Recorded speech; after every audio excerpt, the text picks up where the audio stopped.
Halo semuanya, assalamualaikum. Aku Marisa Kusuma Putri. Nah, video kali ini aku mau jelasin secara singkat tentang konsep-konsep komunikasi massa. Nah, jadi kita bakal bahas dari pengertiannya dulu, terus siapa komunikatornya, terus ciri-cirinya, terus efek komunikasinya, bahkan sampai ke model-model komunikasinya.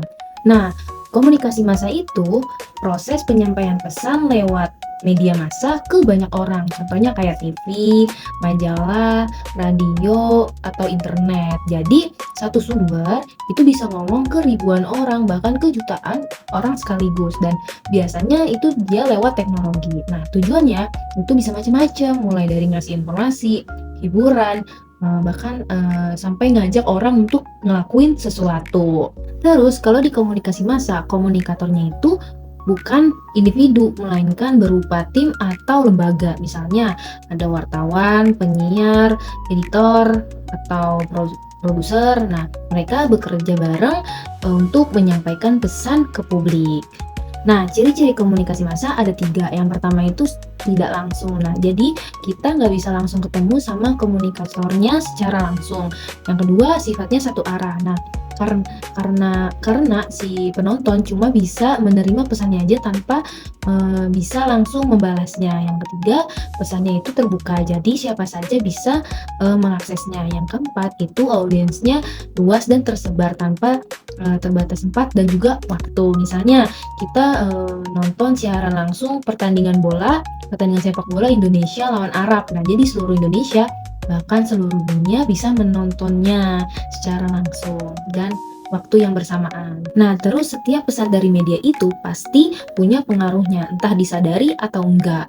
Nah, jadi efeknya itu berbeda-beda tergantung orangnya dan juga isi pesannya. Nah, menurut Onong Uchana Effendi, efek komunikasi itu dibagi menjadi 3. Nah, yang pertama itu ada efeknya kognitif, nah itu ngaruh ke pengetahuan. Contohnya, kita jadi tahu info terbaru pas kita setelah nonton berita di TV gitu. Nah, yang kedua itu ada efek afektif. Nah, ini ngaruh ke emosi dan perasaan kita.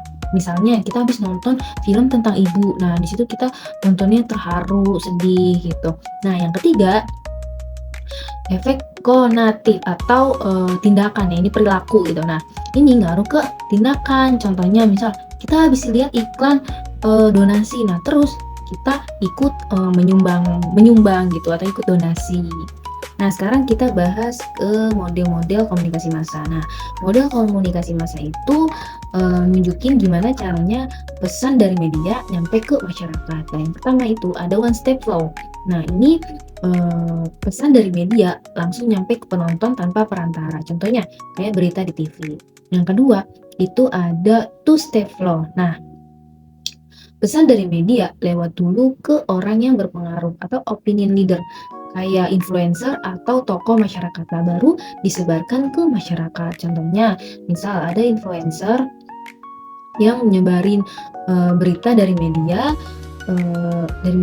lalu baru dia sebarkan lagi dan dengan versi pendapat dia sendiri. Dan yang ketiga atau terakhir itu ada multi step flow. Nah, ini sering terjadi sekarang nih karena pesan media ngalir bolak-balik antara media, masyarakat, dan opinion leader atau orang yang berpengaruh. Jadi dari semua yang udah kita bahas tadi, komunikasi massa itu intinya penyampaian pesan lewat media ke banyak orang dengan tujuan tertentu. Nah, sekarang aku mau lanjut ke bagian berikutnya. Aku mau jelasin tentang etika dalam komunikasi massa, hambatan-hambatan yang bisa muncul, terus bentuk-bentuk media massa dan juga pengaruh dalam kehidupan sehari-hari. Nah, kalau ngomongin soal media, yang paling penting itu adalah etika. Orang yang kerja di media kayak wartawan, penyiar, atau editor harus tanggung jawab sama apa yang mereka sampaikan ke publik. Pers itu memang bebas, tapi kebebasan itu harus diiringi sama rasa tanggung jawabnya. Misalnya, wartawan gak boleh nyebar berita tanpa bukti, apalagi yang isinya itu bisa merugikan orang lain. Mereka itu juga harus netral, gak boleh berat sebelah. Dan juga harus melakukan check and recheck biar beritanya itu benar. Nah, terus kalau medianya salah ngasih info, mereka harus berani minta maaf atau klarifikasi. Nah, intinya media yang baik itu yang jujur, yang adil, dan ngedahuluin kepentingan publik daripada kepentingan diri sendiri. Nah, walaupun media udah canggih, proses komunikasi massa itu tetap bisa ketahan karena berbagainya hambatan. Ada yang dari sisi manusia, ada juga yang dari sisi teknis. Yang pertama, ada hambatan psikologis. Nah, karena perbedaan cara pikir dan juga prasangka. Jadi orang udah malas duluan untuk menerima pesan. Yang kedua, itu hambatan sosial dan budaya.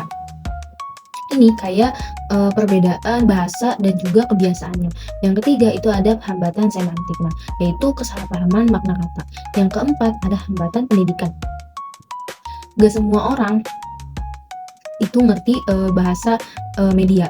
Yang terakhir itu hambatan mekanis, misalnya kayak sinyalnya jelek, mati listrik, dan sebagainya. Sekarang kita bahas ke kelebihan dan kekurangannya komunikasi massa. Nah, kalau kita ngomongin kelebihan komunikasi massa, itu jangkauannya sangat luas banget.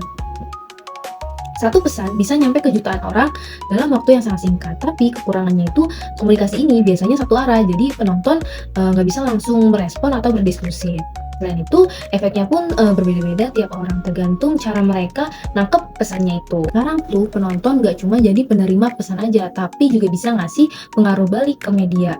Kita bisa ngasih kritik, kita bisa ngelaporin acara yang gak pantas ke KPI, bahkan kita boikot produk yang misalnya iklannya berlebihan gitu. Bisa juga lewat media, misalnya ada berita yang lagi viral banget. Nah, media itu akhirnya ngeliput karena mereka mengikuti apa yang lagi ramai di publik gitu. Jadi penonton juga bisa memengaruhi atau mengarahkan media.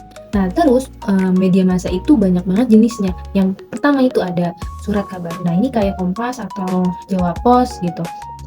Yang kedua ada majalah. Nah, ini tampilannya lebih menarik dan juga bahasanya yang lebih dalam. Yang ketiga itu ada radio. Nah, ini media tertua yang masih eksis sampai sekarang karena masih bisa didengar di mana aja. Yang keempat ada televisi. Ini media kuat karena ada suara dan gambar sekaligus. Yang kelima itu ada film. Bukan hanya untuk hiburan, tapi juga bisa untuk sarana edukasi dan juga kampanye sosial. Yang terakhir itu ada internet yang cepat dan juga luas. Nah, lewat internet semua orang bisa nyebarin pesan dan juga jadi bagian komunikasi massa juga. Terakhir kita bahas ke efek kehadiran media massa. Nah, media itu punya pengaruh yang besar banget di kehidupan kita. Secara ekonomi, media itu bisa ngaruh kebiasaan konsumsi masyarakat, misalnya dari iklan yang bikin orang tuh pengen beli produk tertentu. Terus secara sosial, media itu bisa mengubah gaya hidup, terus juga cara berpikir, bahkan cara berinteraksi. Dan secara psikologis, media itu ngaruh ke emosi kita, kayak senang, sedih, takut. Nah, itu tergantung apa yang kita tonton.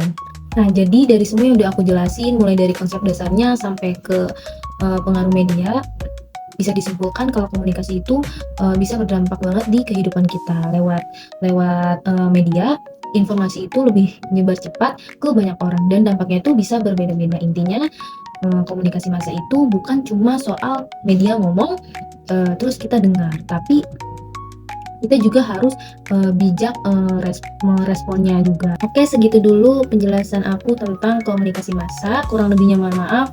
Assalamualaikum warahmatullahi wabarakatuh.